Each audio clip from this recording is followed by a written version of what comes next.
First, I will give you overall approach to mains. Okay.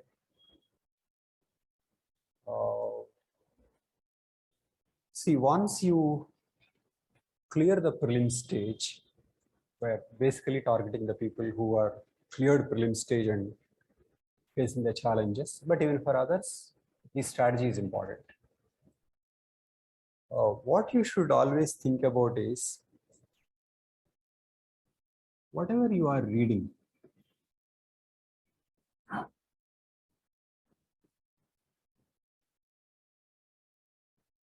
how much is marks per effort?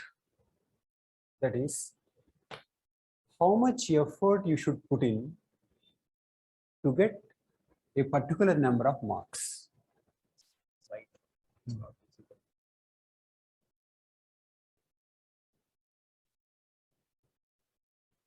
So how much marks you are expected to get, you can get for the given effort. So tell me, should that fraction be on higher side or lower side? Efforts should be less and marks should be high. Okay. So between two areas, if you have to choose between that area and this area, so what criteria will you use? Marks by effort. Okay. So you should always think in terms of how many marks given the effort. Particularly, I am focusing on after prelims, because before prelims you have so much time, but after prelims there is a limited time. Okay, so marks by effort. This is one very, very important equation. Now, going by the examination pattern, if you apply this formula of marks by effort, you have to prioritize certain subjects. Okay. You can't treat all the subjects equally. Okay. You have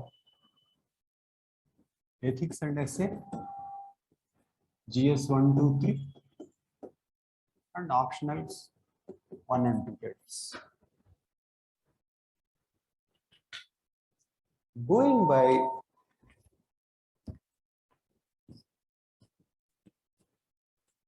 marks by effort, can you tell me which gives maximum marks by effort?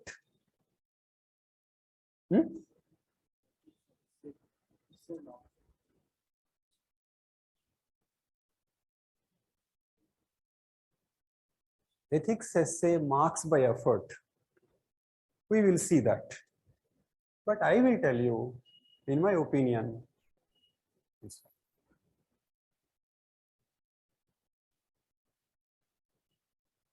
optional 1 and 2. Do you know why? Whatever be the optional, it is not more than identifying 90 plus questions and preparing answers. That's all. In the entire examination, nothing can be more scientific than optional preparation.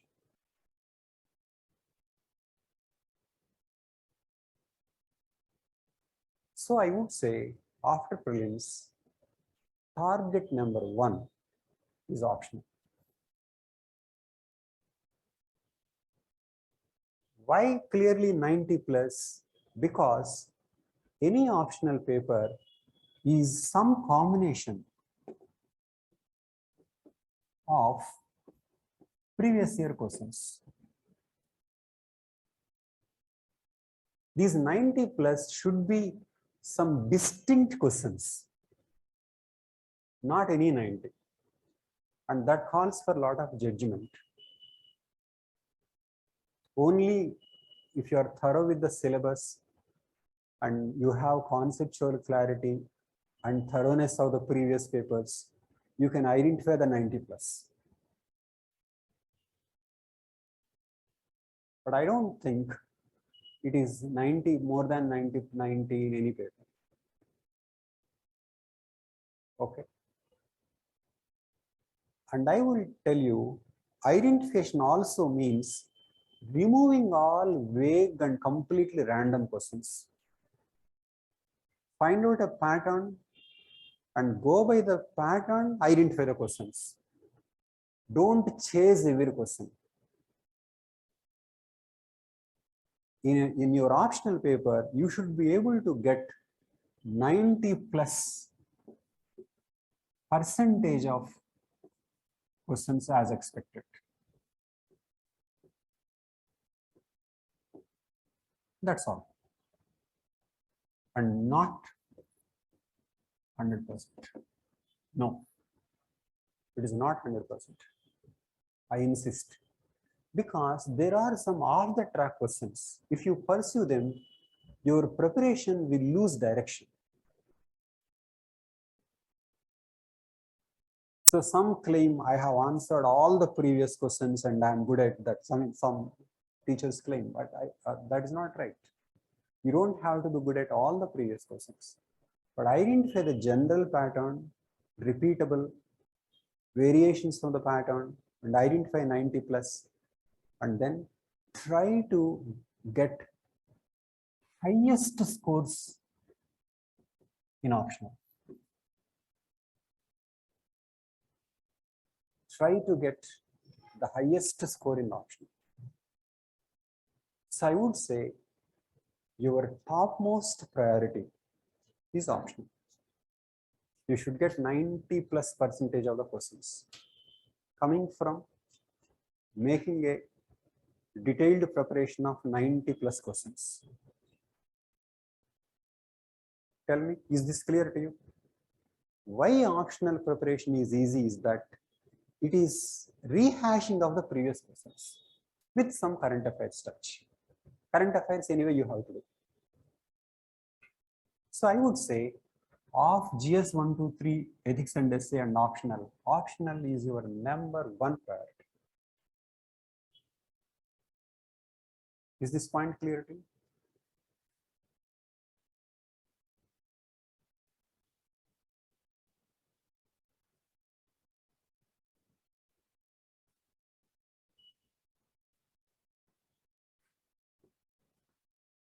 Okay, next. You said ethics and essay is on the easy side. I'll tell you the problem with ethics and essay is that these are very important issues. Ethics and essay is primarily derived subject.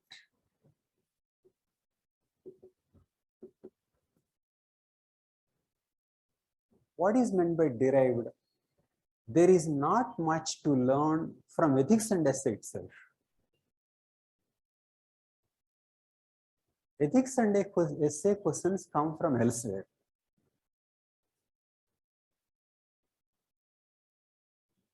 You take less time on ethics and essay, it is because you don't know what to study. There is nothing like studying for ethics and essay comprehensively. So you should understand the nature of ethics and essay. I tell you more specifically, it is like this. Take modern India, for example. In modern India, a teacher can say, I will cover this,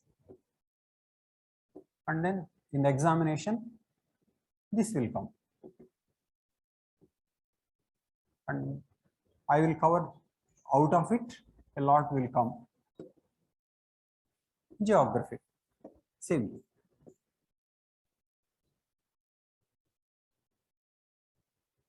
If teacher can say, I will do this, and then from that, these questions will come, it means teacher is starting from the basics and completing.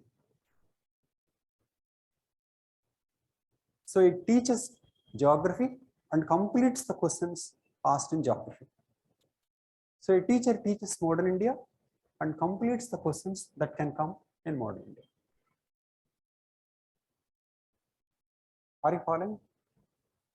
Whereas in ethics and essay, there is nothing like this.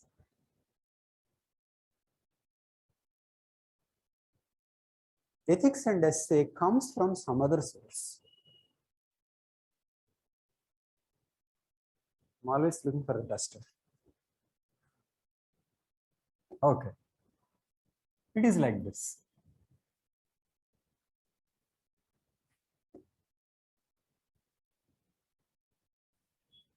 Under an ethics and essay, you prepare only this much, but a lot of it comes from outside. And then you have ethics and essay.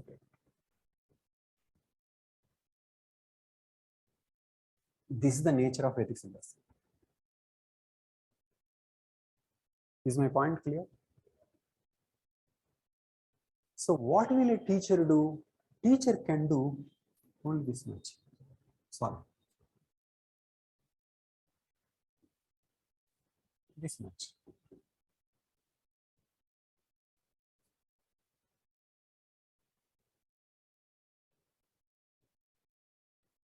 It means he teaches little. An implication of this is that you also read little, because there is nothing to read.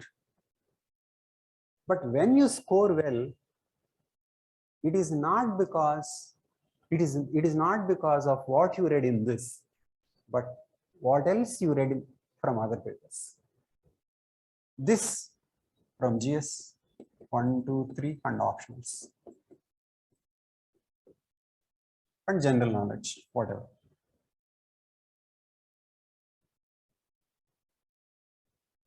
Tell me, is my point clear? So it does give the impression that you read little ethics and essay and you are reading little for 500. That is true. But then when you are writing from other sources.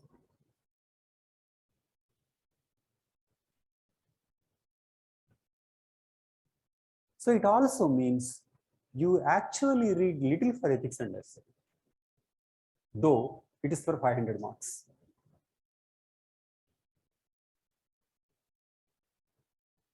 Tell me, is this point clear to you or very abstract? Okay. It is for this reason, now some people say, for 250 marks, you have to read only this much. And so, ethics and essay should not be neglected. So they may say, it is more important than optional also. Because they already know this much. With little addition, they are going to do well into 500 marks.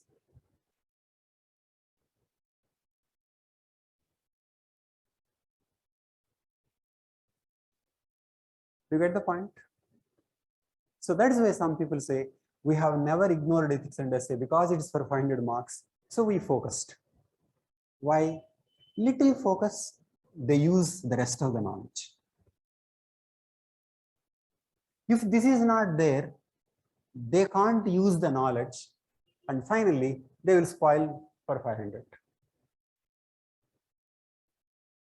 It means if they are not doing ethics and essay well, the damage is very, very severe, even compared to optional. Because in optional, they didn't know, so they didn't write. But here, they knew, but they did not make use of what they knew.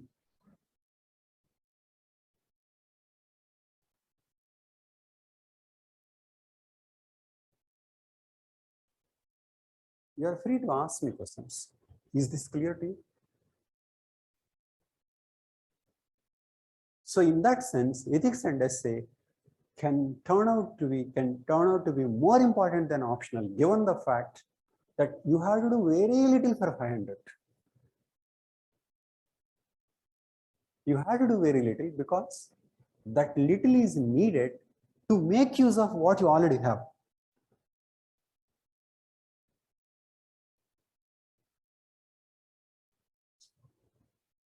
Is the point clear? Now GS 1 to 3. I would say GS 1 to 3 is most difficult in mains. And in the total examination, this is only less difficult than prelims. Unfortunately, prelims happen to be the most difficult part of the examination. In a better system, prelims should really be preliminary and mains should be main examination. But in this system, prelims is very tough. So I would say prelims is GS 1 to 3 is less difficult only compared to prelims. But in the main scheme, GS 1 to 3 is more difficult than optional and physics. Why GS 1 to 3 is more difficult? It is not because it is difficult to understand. It is just sheer volume of information. And you don't know what comes. Same thing about prelims. Not that anything is difficult. It's so much. You don't know what comes, what doesn't come. So the difficulty is not because of the conceptual clarity. It is simply the erratic nature, unpredictability. Take modern world. If you go about studying, there is so much to study, but one question may come and it may not come. Even after studying the entire thing, that may not, you may not be able to answer that question. So what do you do?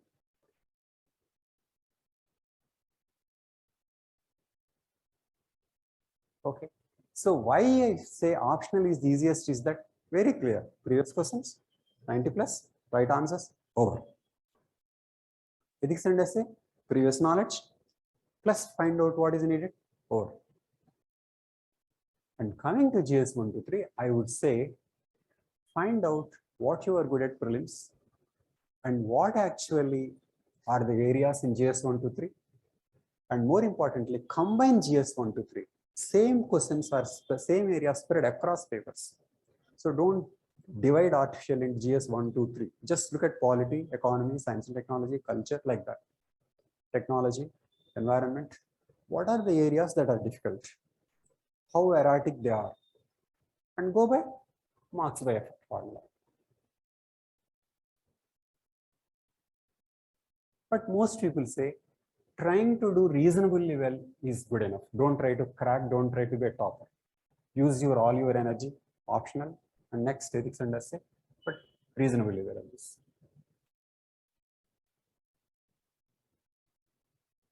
So here also apply effort by marks, marks by effort. So always go by that formula of marks by effort and distribute and finish your preparation in a limited time. But when you have time, that is not the right formula. Work, work, work. Try to cover as many areas as possible. Not that formula is not important. In a limited time, that formula is very important. So after clearing prelims, that formula is important. But if you're not clearing prelims, that formula is not. You have to do as many areas as possible, including modern world, even if it takes more effort. Is it clear now? So now you understand ethics and essay importance. It is very important because very little is needed. But that little for 500 marks means making use of your existing knowledge. That existing knowledge coming from GS 1 to 3 and optionals. And one more thing, GS 1 to 3 plus optionals means you have variety of optionals. You have political science, public administration, anthropology, sociology, history. It means your knowledge is not the same as your friend's knowledge.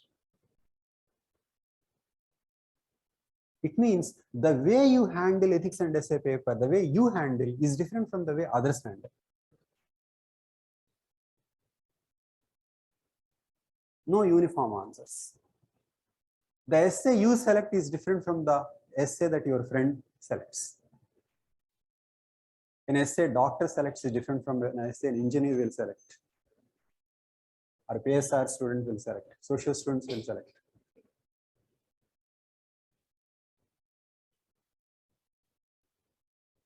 So, ethics and essay preparation is about how you make use of your existing base of your knowledge to do well in a 500 paper. And teacher's role is this. Not like in modern India or geography, where he teaches everything. It is this, only this component. This component is important to help you use your existing knowledge. Tell me if this part is clear to you. So finally, I proved that ethics and essay is important. And that is one thing. I'm also saying one good thing is that you really don't have much to study for a 500 marks paper.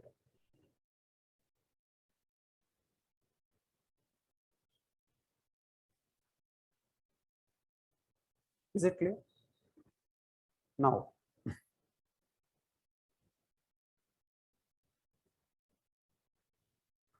okay. Now, how do you prepare for ethics and essay? I would say there are three components. One is reflective component.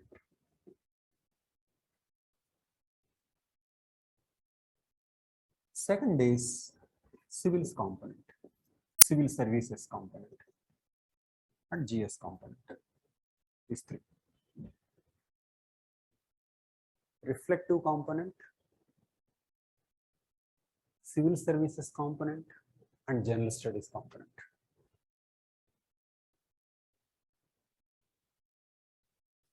Take ethics paper. In ethics paper, you have section A and section B.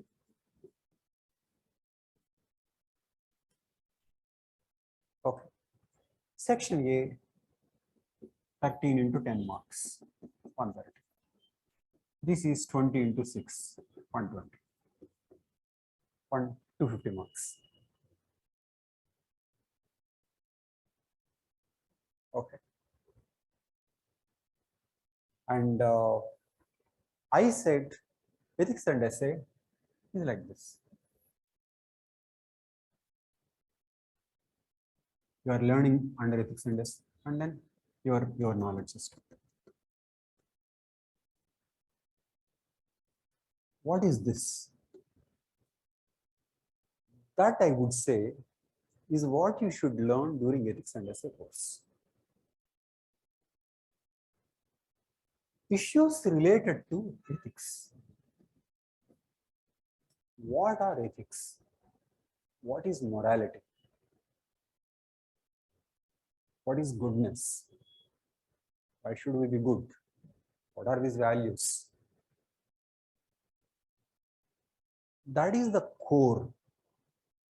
That is the core. But papers use the core, but you can't answer the questions from the core. And I liked the best kind of answers from the videos I made. You can watch Divya Mishra. I posted Divya Mishra video.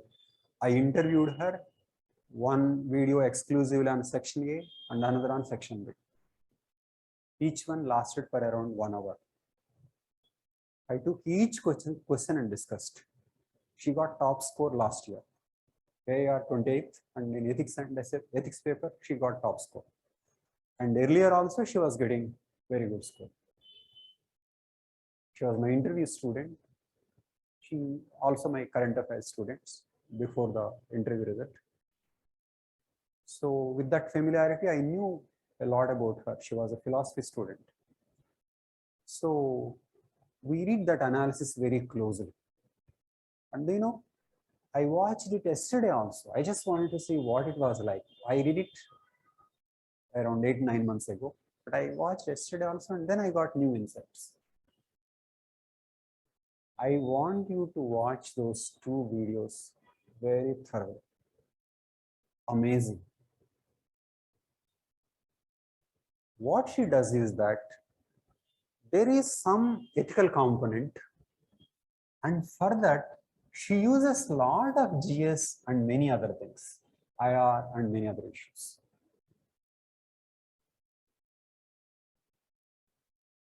Okay, so there is some core component of ethics, no doubt. Without that, that's not a valid answer. That is a core. This is a core, but that is not enough. So I want you to watch those two videos very carefully. Okay. It means from those videos, you have an idea of what is an idea or a good answer.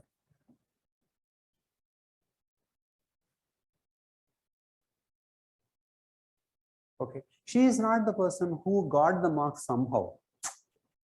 She is very knowledgeable person. We had enough interactions with her.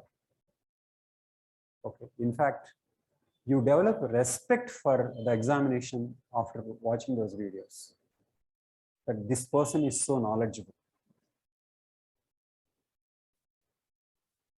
So she knew how she did well, and you will understand, yes, she deserved those marks. So you have an idea of what is an ideal answer and what is a good answer. From that you see there is something of ethics and there is a lot of other things. Okay. And now coming to what is it that I am going to do in this ethics and essay course. Tell me, have you got this thing? Let me summarize briefly for you. This consists of reflective part, civil services part, and GS part. Okay. Essentially, there is only a small component which you need to learn for the first time or which is new, and remaining part comes from other sources. So that's it. It means there is very little to study. But remember, whatever, because it is little, it is so important. Because when you are not good at that little, you are not making use of yourself. Just if you know one small point of how to define a value, then you will use so much of your existing knowledge and write a good answer. If you can't define what is a value, not only that you are missing for what you don't know, that is value, you are not able to make use of your existing knowledge. So it's a huge loss. I hope my point is clear. Okay. Now, what is it that I am going to do in this course? In this course, I have two functions, two tasks. Number one, give this.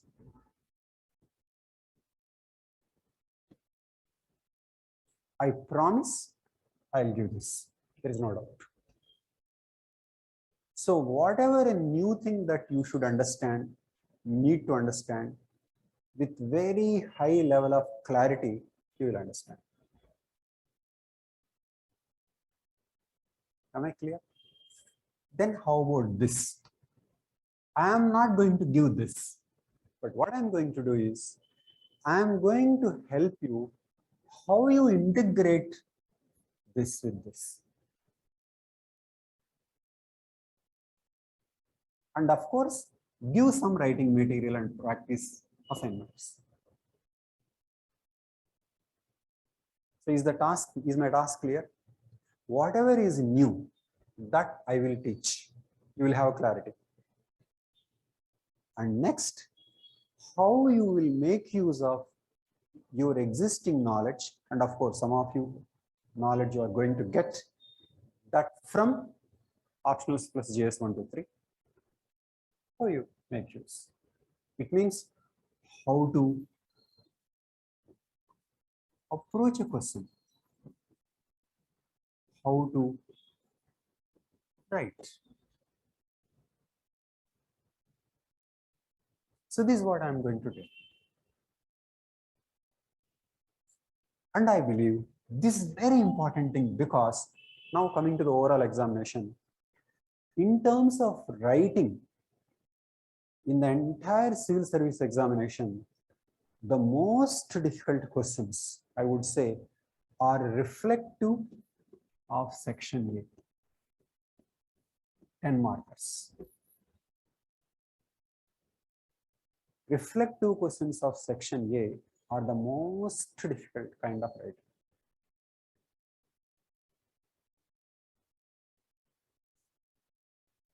And now essay also is becoming reflective.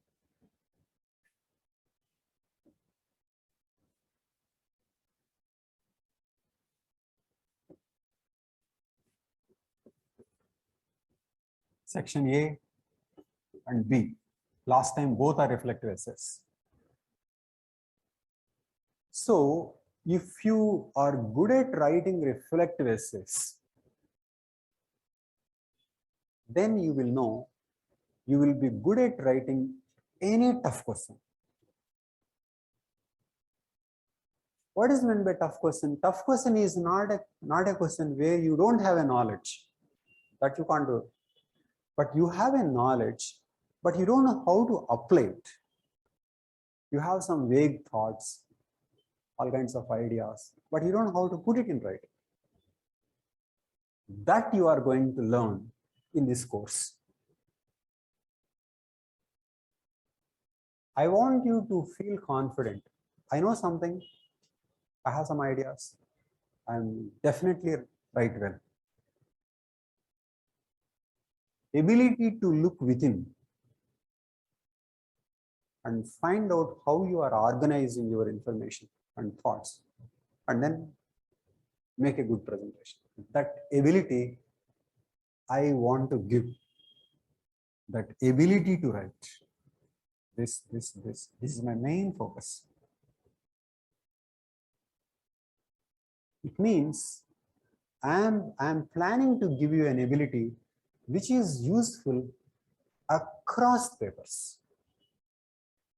In terms of writing, reflective 10 marker, most difficult, essay, very important, and after that, optional writing is more difficult.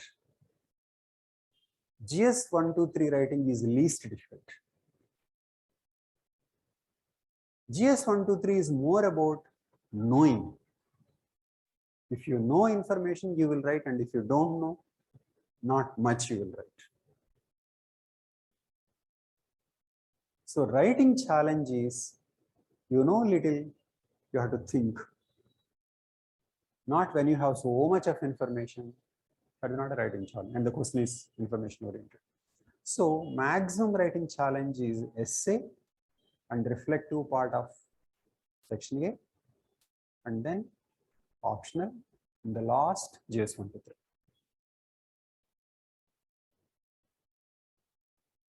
And in a way, doing well and also ability to write well are correlated. If you can write well, then you will do optional well, you will do ethics and essay well.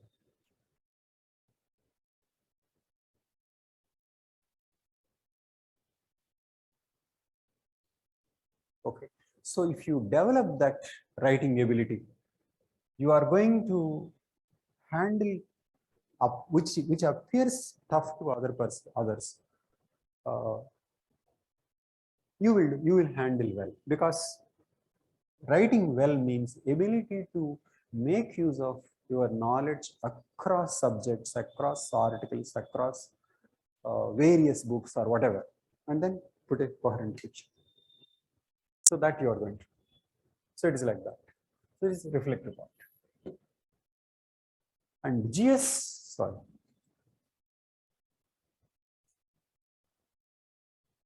and civil services. We are going to do civil services exclusively. I have recommended one book. I posted it in the, and then I'll be doing some more books and doing certain case studies. And then in GS, I'll be giving some material. What is important is not just that material, but how you use that material in a case study.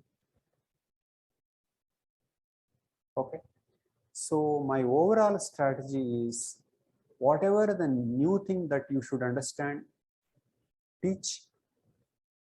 Number two, teach writing well. And number three, develop the ability to make use of your existing resources.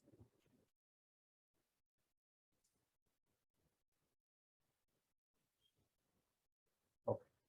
So this is my plan. I plan to complete in 6 weeks. Every week, not taking more than 3 days, Monday, Wednesday, Friday. But you will have every day assignment. Okay. Assignment, you have one website, you have one blog, I have one blog. I'll post a question and I'll give the material in Telegram, and you have to submit answers under a discuss forum. Your answer is like a comment. Okay. All comments are to be published after moderation, which means I will your answer will not be immediately published, but after a particular time, then I will publish them so that you won't write your answer after seeing others' answers. Okay. And once all the answers are released, then you can read others' answers and you can comment on them and downvote, upvote, or whatever. So in this way, you are seeing others' answers also. And you are submitting your answers. Is it clear? Next, what makes a good answer? Okay, if this is clear, then I'll come to what makes a good answer. So 6 weeks, it means by August 1st week, it should be over. Okay, and after that you have tests after some time, comprehensive, 2 comprehensive tests. So I posted that schedule also, week-wise schedule. So this is the program, and now I can come to what makes a good answer, what I think is the good answer, if this program is clear to you. Is it clear? So I summarized that marks by effort is very important, and going by that, optional should be your first priority. Be thorough with 90+ questions. And next, ethics and essay. Ethics and essay, there is some core part, and the remaining part is how to make use of your existing knowledge.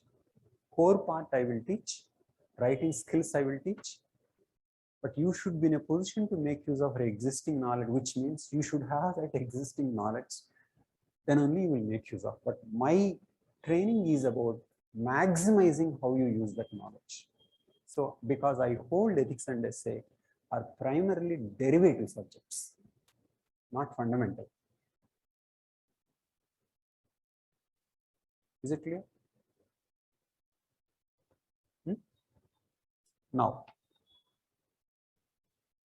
what makes a good answer?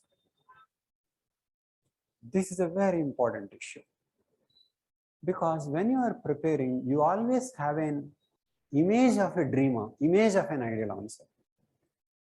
You always want to write in a particular way. But it is very important, you should have that right image.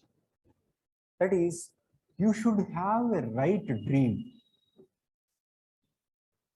Dream answer should be right. You may not be writing dream answers now, but you have a dream answer. You have an idea of what is an ideal answer. You should get the dream right. My task is to set the dream right. This is my first task.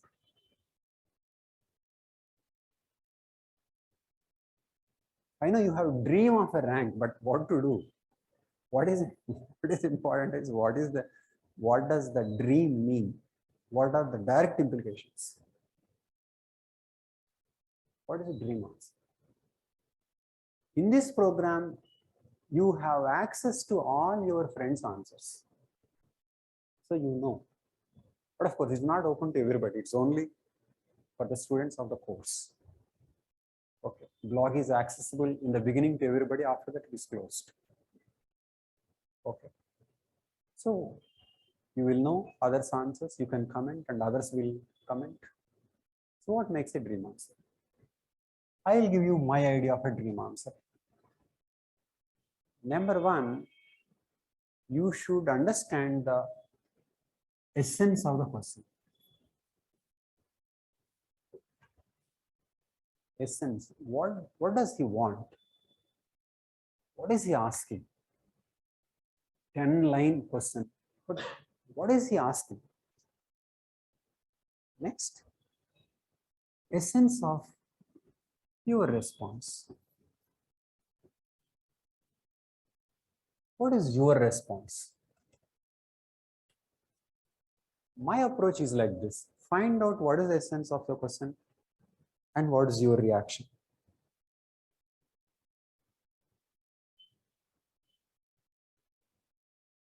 I want the student not to think what to write, but I want him to think, what is my answer? And after that, why do I have this answer? On what basis I am thinking this is my answer? What will my friends ask? What will my opponents ask? What is the evidence? An inner dialogue. That inner dialogue represented in para form. This is the structure of the answer.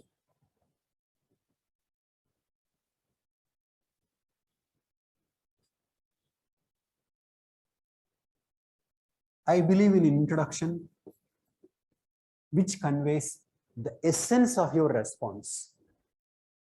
The essence of your response in introduction. My introduction is like this. Introduction tells the examiner that I understood the question. This is my response. And this is how I am going to write.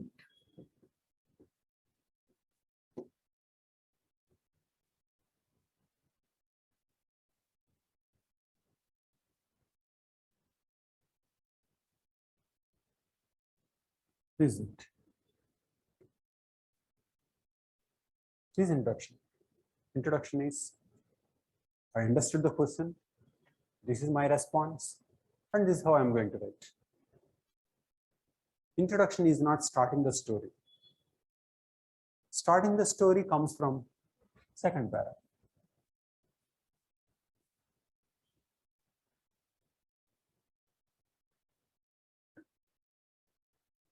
So this I would say is the answer. That is introduction, and then explain this in paragraphs. Why? And conclusion. It means my answer is, or I want you to answer in such a way that's your actual answer. Completely fit. I would say this is the core, is the essence of the answer. And to this, I add other things. Examples, facts, figures, diagrams, quotations, and a more number of points. Is it? Thinkers.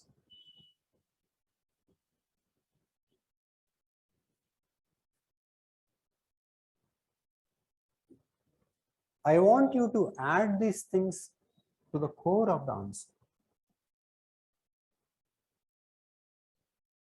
You don't think in terms of how to add more quotes, more diagrams, more facts, not like this. You're answering this question and they automatically, these things fill. like this. And I made videos exclusively, one on examples, another on facts, and another on diagrams.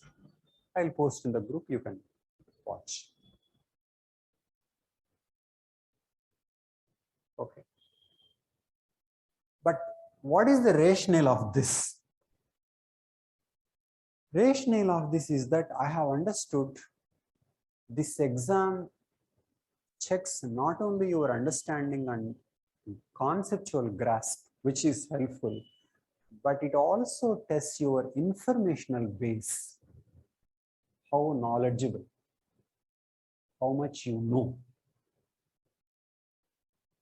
If you can give more information, more facts, more dimensions, more data, it is helpful without destroying the answer.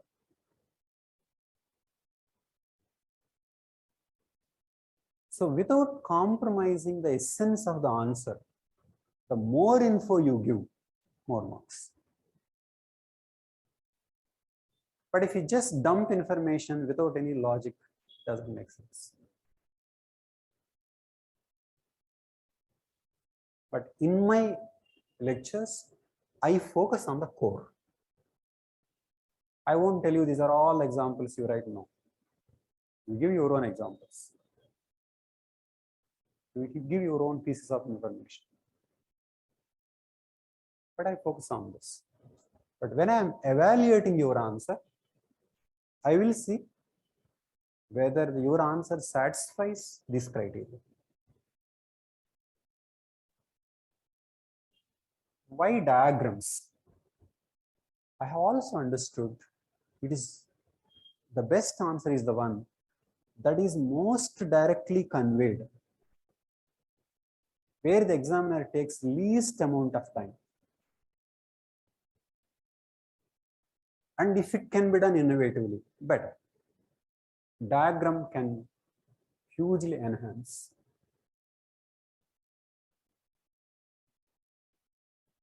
Answers can be visual.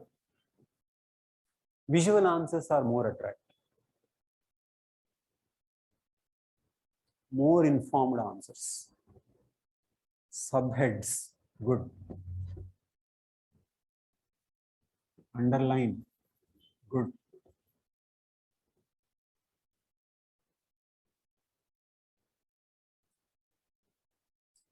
And when you have to give so much and when you are giving point-wise answering helps. In ethics and essay and in options, point-wise answer. But make full sentences with clarity, not simply throwing points at the examiner. So answer it fully with a conviction and add all these things. You don't add these things in a way the logic is affected.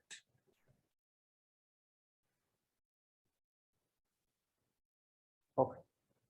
So I myself teach certain things and I want you to use your knowledge in writing and in evaluating your answer, I will see whether you have followed these things.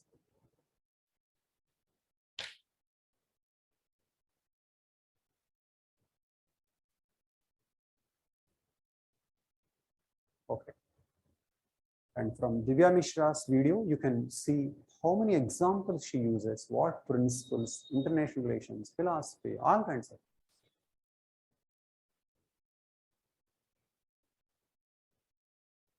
Okay. Now tell me. Is it clear?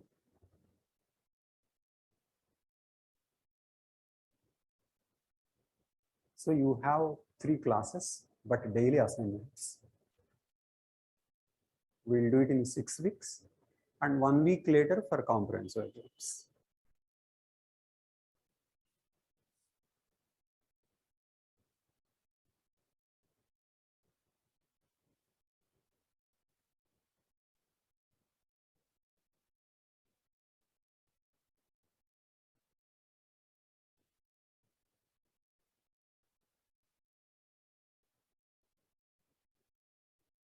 Okay.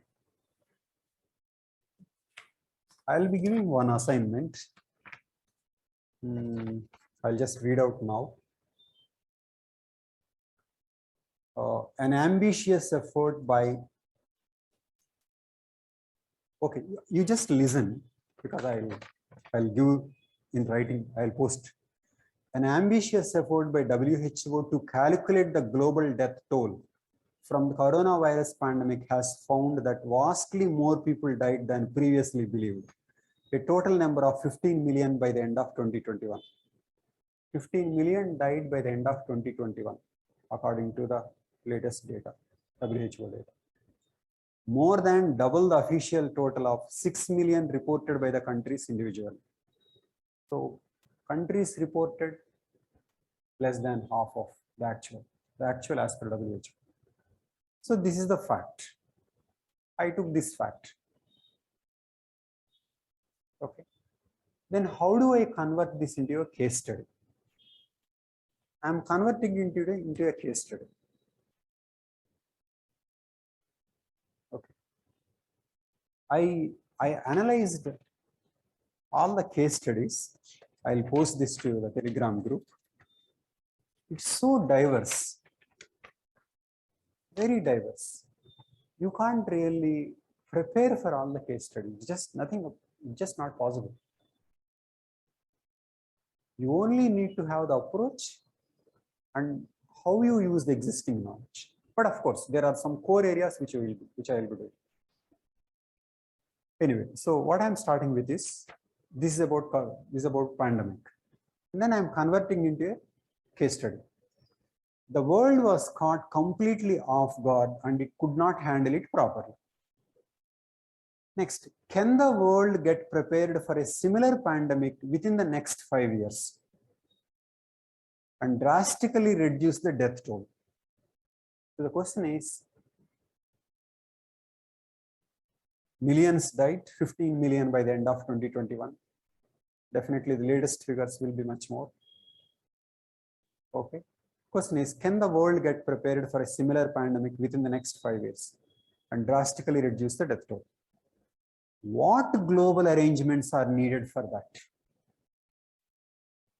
Discuss the steps to be taken and obstacles to be overcome.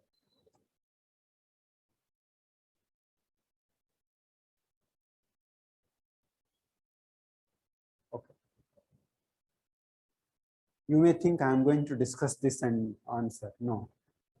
What I'm going to do is I'm going to post one video where Bill Gates gave TED talk.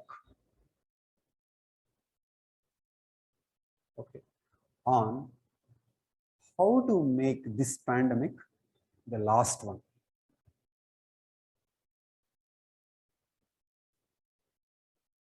He said we should rise like a firefighting force. We have a firefighting force. The moment fire is watched, people will come, extinguish it. People are recruited for that purpose. You have water, variety systems, vehicles. He says the world should have such a fighting force. Coordination across the countries, scientists, epidemiologists, data scientists. We should have immediate emergency mobilization force. He's saying germ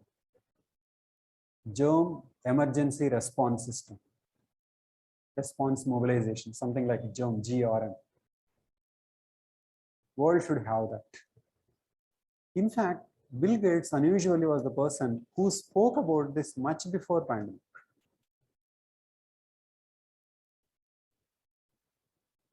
In fact, he warned Trump. Trump said he would make Gates scientific advisor. Gates said, why do you make me scientific advisor? I'm actually giving you advice and implement.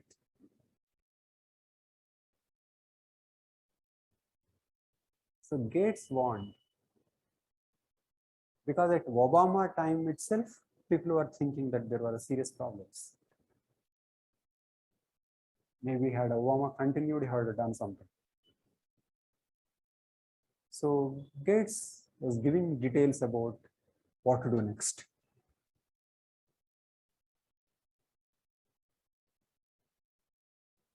Okay. So why should world have a force like this? Why not nations? Why not national level? Because it is global, cannot be confined to nation. But why should a nation itself do it?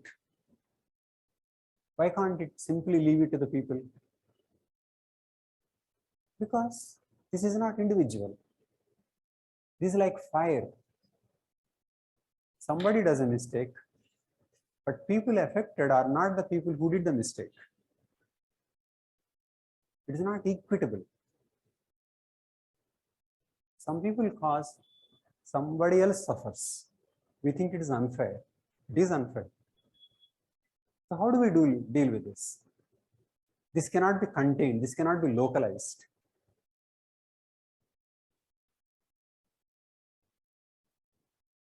And whom does it affect more between the rich and the poor? Poor affected more. Okay. So this issue of justice, basics of why should a nation do? Why should a globally action need it? Why should world be involved at all? That is the thing that I am saying. That part. And then next, all the GS. How to handle pandemic.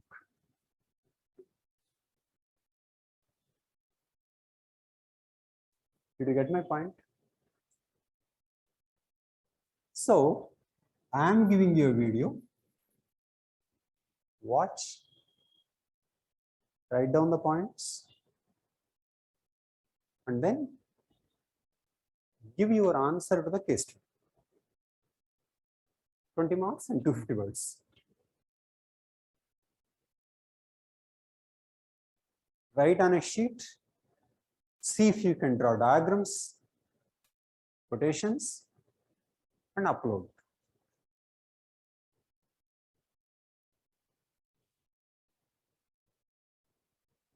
Let us see. It is the same video, same question. Let us see how diverse answers are possible and how who writes better.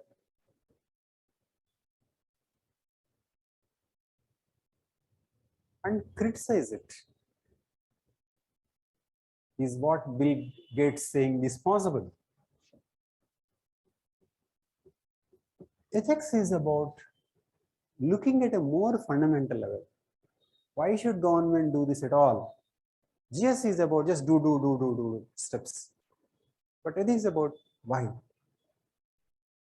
Somebody is suffering, but why should you do this? That is ethics. In the GS, you don't question that.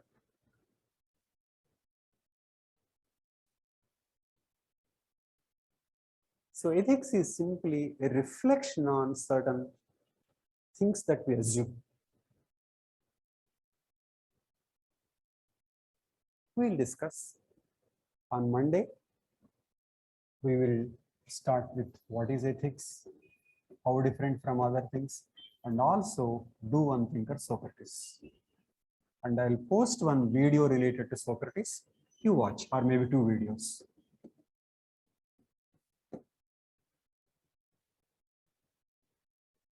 Okay, so I'm giving you assignment or homework for Monday's class, and I also assignment on case study. Okay, this should also help you to watch or read critically.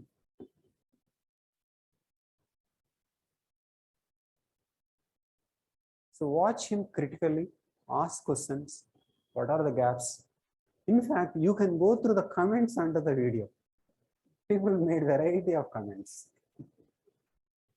Some people didn't like Bill Gates talking anything good. How can a rich man talk about that?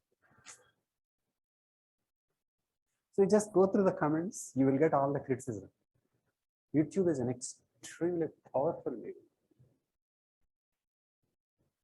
My favorite source of knowledge is YouTube, not newspapers. You get the best. So I'll be giving YouTube videos like this, and then wherever some information is needed, I'll be giving the links and PDF. Next, we'll do child labor, video, information, and case study. So you may think this is preparing for GS. That is one way of looking at it. But doing it critically, and then writing an answer. And in this process, losing the fear of case study.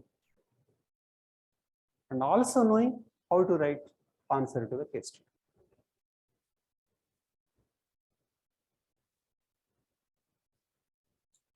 Tell me, is the approach clear?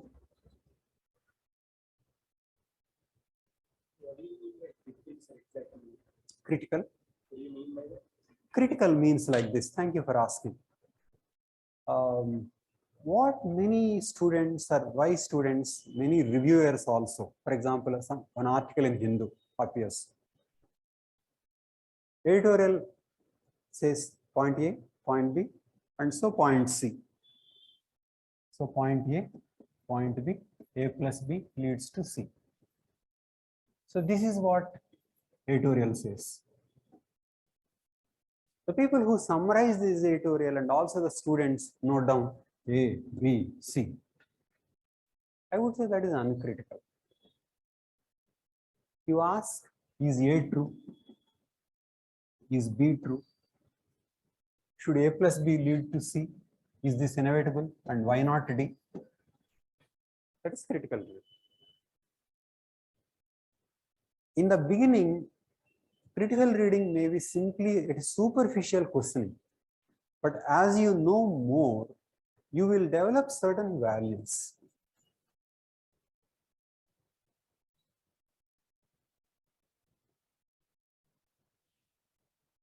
Okay. You will develop certain values. So you will look at things in terms of those values. So you will see what are the assumptions the author is making. Are the assumptions valid? That is what critical reading is. So if you just say this is what Bill Gates said and this is true, that is not critical.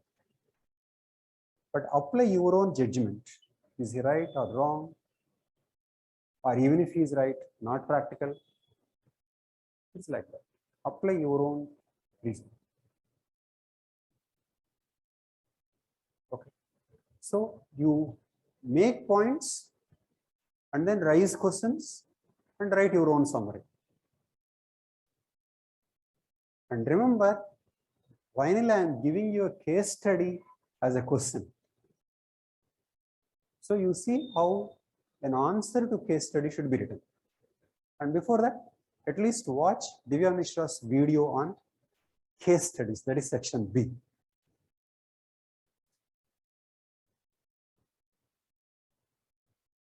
So is the program clear? Okay. We'll meet on Monday at 10 o'clock.